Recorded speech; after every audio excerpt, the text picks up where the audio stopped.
E aí pessoal, tudo bem com vocês? Aqui é o Davinir Viganon para mais um Diário de Anarres e hoje com corte de cabelo novo, camisa nova e luz nova para gravar os vídeos. E também quis falar agora também de um livro novo, se não um livro recente. Ele foi lançado em 2018 no Brasil e escrito em 2013. Não é um livro recente, mas acredito que vai ser novidade para muitas pessoas, simplesmente porque eu não achei nenhuma resenha em português para o YouTube. Então eu acredito que merece uma chance do público pelo menos saber sobre a obra, porque ela conversa muito com a atualidade. É A Fila, de Bassem Abdelaziz, uma distopia que nem parece uma distopia, parece muito a realidade. Ganha ares absurdos nos traços, nas linhas que a Bassem pinta ao longo da obra.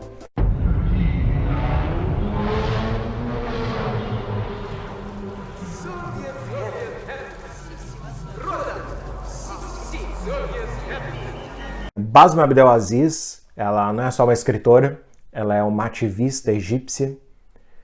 E o livro, que foi escrito em 2013, tem muito a ver com um resultado, né, bastante decepcionante da Primavera Árabe no Egito e a ascensão daquele governo da Irmandade Muçulmana. E esse livro retrata muito bem essa decepção. Ele é uma distopia que se passa num país árabe que não é especificado, né? E em que o governo que havia lá, depois de muitos protestos, caiu e assumiu o que convencionou chamar o governo do portão, porque o prédio administrativo acaba centralizando de uma maneira muito severa todas as decisões, né? Inclusive as menores decisões. E todos têm que recorrer ao portão até para fazer as mínimas coisas. O portão é uma entrada gigantesca, né? Ficou simbólica para os habitantes desse país. Forma-se uma grande fila, né? Na frente do portão, esperando ser atendido. Acontece que o portão não abre, e faz meses que o portão não abre, e não tem previsão de abrir, e a única coisa que sai do portão são normas e regras que fazem com que seja cada vez mais necessário as pessoas se acumularem nas filas do portão. E a grande parte dos personagens, praticamente todos, estão nessa fila. E cada um a gente fica sabendo da história de cada um. Tem realmente bastante personagens, mas acredito que o principal seja o Yahya Said. Está na fila porque ele precisa de uma autorização para remover uma bala que ele tomou na região do abdômen e que está ferindo a bexiga dele, e ele precisa remover essa bala porque aquilo está matando ele. Ele tomou tiro num dia que eles chamam de eventos execráveis, né? Que na verdade nada mais é do que uma tentativa de tomar o portão, de derrubar o governo do portão. E o governo do portão respondeu com mão de ferro, né? Usou violência, né? Inclusive com tiros. Acontece que o próprio governo do portão não reconhece a existência da bala. A versão oficial é de que não houve tiros, e os tiros partiram dos próprios manifestantes acertando uns aos outros, né? E como o governo não reconhece a bala, não reconhece sequer a existência da bala, o Yahya não tem como provar que a bala está dentro dele, né?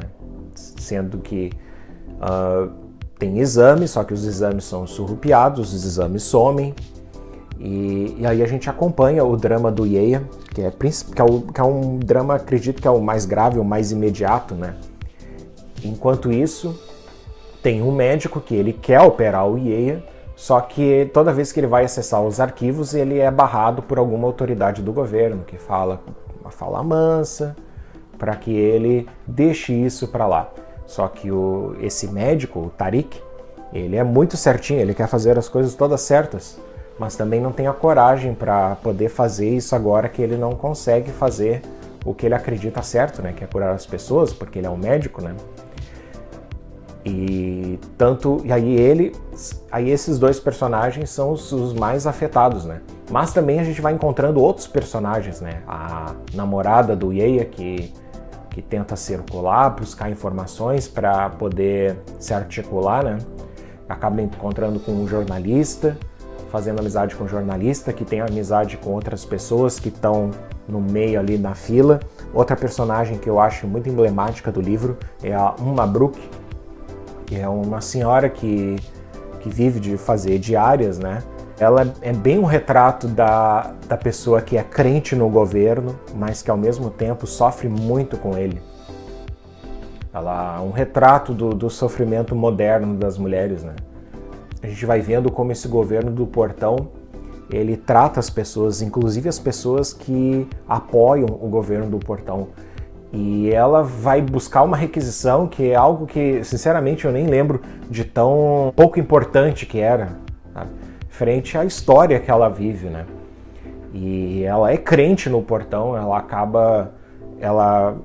na fila, aguardando o atendimento do Portão que não vem, ela acaba ali vendendo um cafezinho, vendendo um chazinho, vai vendendo ligações para o celular, tem uma companhia estatal que oferece linhas gratuitas.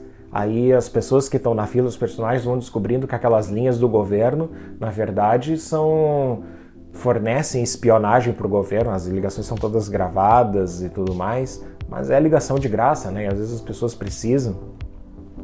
E aí fica esse jogo, né, de dominação do Portão, né? Ele começa a mandar determinações e leis cada vez mais absurdas e a fila vai inchando e ela não para de aumentar.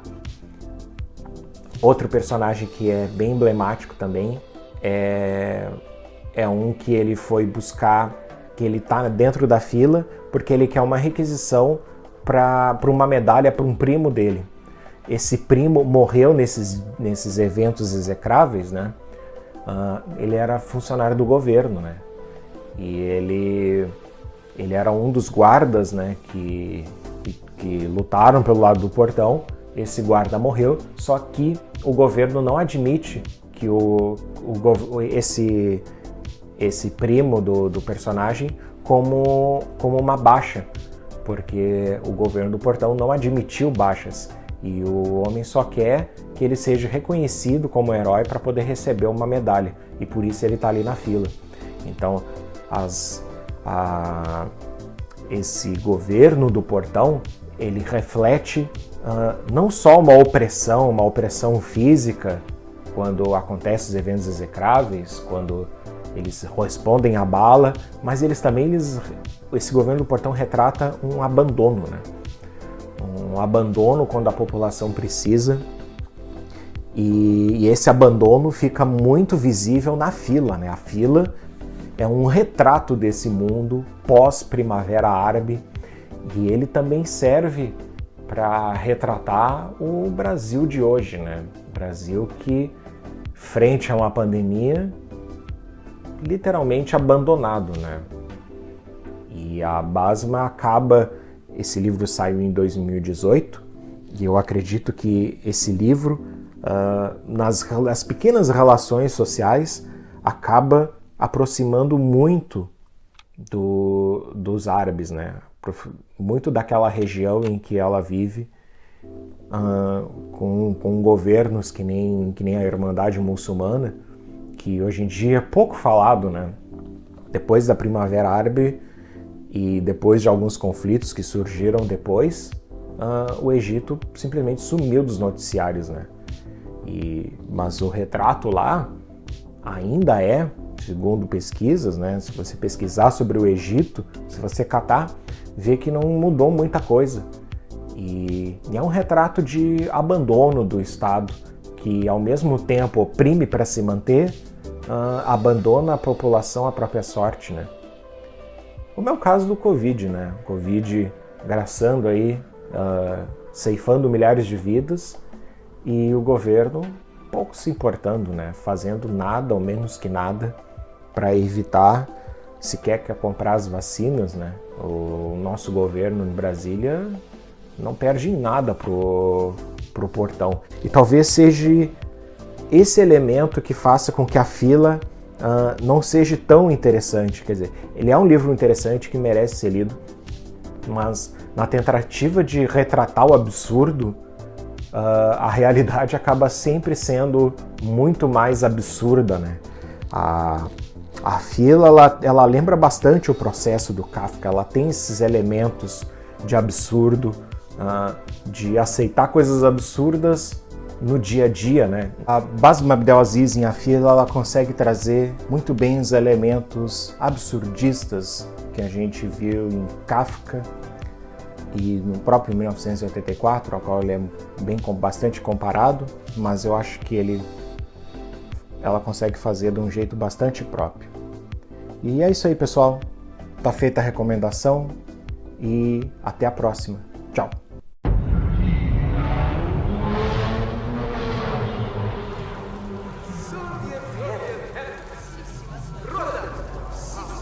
Soviet happy.